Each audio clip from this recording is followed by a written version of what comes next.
국민 균형 성장 및 양극화 극복에 대한 토론 시작하겠습니다. 먼저 첫 번째 발언자 말씀해 주시죠. 예, 안녕하십니까. 저는 공인노무사로 일하면서 산재 감축과 재해 노동자 보호를 위한 시민단체에서 활동하고 있는 유성규라고 합니다. 오늘 저는 안전보건의 양극화에 대해서 이야기를 해보고자 합니다. 모두 아시겠지만 산재 사고 사망이 소규모 사업장 노동자, 하청 노동자, 고령 노동자, 이주 노동자 등 취약 노동자들에게 다발하고 있는 안전보건의 양극화 현상이 심화되고 있습니다. 작년에 우리 고용노동부가 발표한 산재 통계는 이러한 안전보건의 양극화를 해소하지 못하면 효과적인 산재 감축으로 나아갈 수 없다는 사실을 명백하게 보여줬습니다. 정부의 다양한 노력에도 불구하고 안전보건의 양극화가 지속되는 이유는 대부분의 취약 노동자들이 일하고 있는 소규모 영세사업장은 정부의 제재와 감독이 아무리 강력하더라도 스스로를 변화시킬 수 있는 능력이 부족하기 때문에 그렇습니다. 사실 현장에 나가서 사장님들을 만나보면 무엇을 어떻게 변화시켜야 될지 도대체 모르겠다는 이야기들을 많이 하십니다. 그 정도로 능력이 부족하신 거죠. 따라서 변화할 수 있는 능력을 지닌 사업장과 그렇지 못한 사업장에 대한 차별적인 산재 예방 감독 전략의 실행이 매우 중요한 시점이라고 봅니다. 능력을 지니고도 변화하지 않는 사업장에 대해서는 지금보다 더 강력한 제재를 실행하고, 능력이 없어서 능력이 부족해서 변화하기 어려운 사업장에 대해서는 지금보다 훨씬 더 강력한 지원과 지도 감독을 실행해야 된다고 봅니다. 그런데 이와 관련해서 매우 중요한 지점이 있습니다.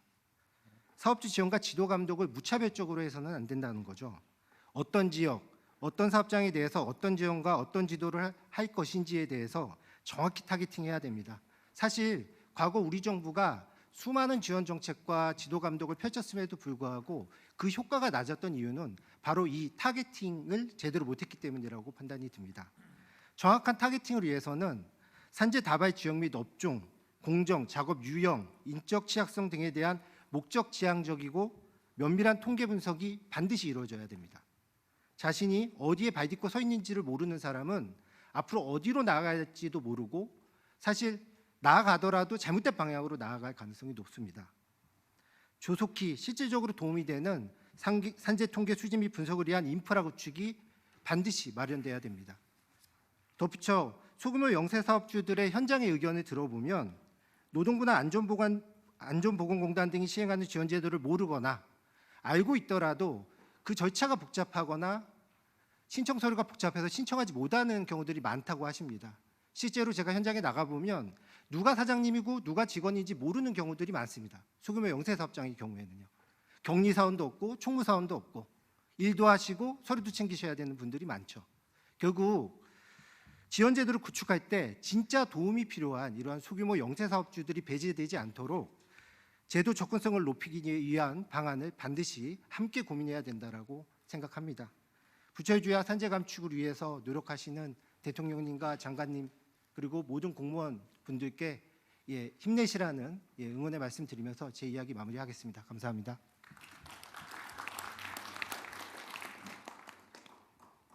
네, 그럼 먼저 장관님이 지금 이 말씀에 피드백을 주실 분이 계신가요? 네, 노동부 장관입니다. 네, 직을 건 분 한번 얘기해 보세요.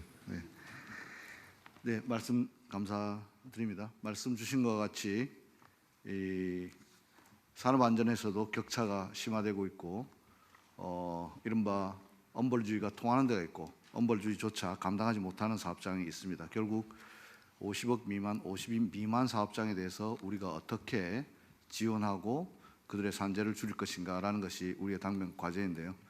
일반적으로 경제가 성장하면 산재율이 줄어드는 것이 일반적인 경향이고 대체로 그러한데, 우리 경제는 성장하는데 산재가 줄지 못하다는 것은 첫 번째는 산업 구조와 연관이 되어 있습니다. 작은 사업장이 너무 많습니다. 오늘 오전에도 화성시를 다녀왔는데요. 화성시에 우리나라의 중소기업이 대부분이 들어있는데 그중에 90% 이상이 소규모 사업장입니다. 이분들에 대해서는 1차적으로 진단이 중요합니다. 방금 유성규 노무사님께서 말씀했듯이 고위험 사업장이 어딘지를 정확하게 타겟팅하고 그들에게 맞는 처방을 해나가면서 작은 사업장에 대한 지원을 강화하겠습니다. 아울러서 충분히 능력이 됨에도 불구하고 반복되는 사업장에 대해서는 경제적 제재도 병행함으로써 그동안 뭐 맛없는 당근과 안 아픈 채찍이었다. 이런 비판이 많았습니다. 그래서 당근도 맛있게 하고 채찍도 아프게 해가지고 산재 줄여서 저도 오랫동안 일할 수 있도록 하겠습니다. 고맙습니다. 그거 좀 처음 듣는 얘기인데 맛없는 당근에 안 아픈 채찍이었다. 지금 훌륭한 지적 같습니다. 오래 다니게 해주십시오. 예.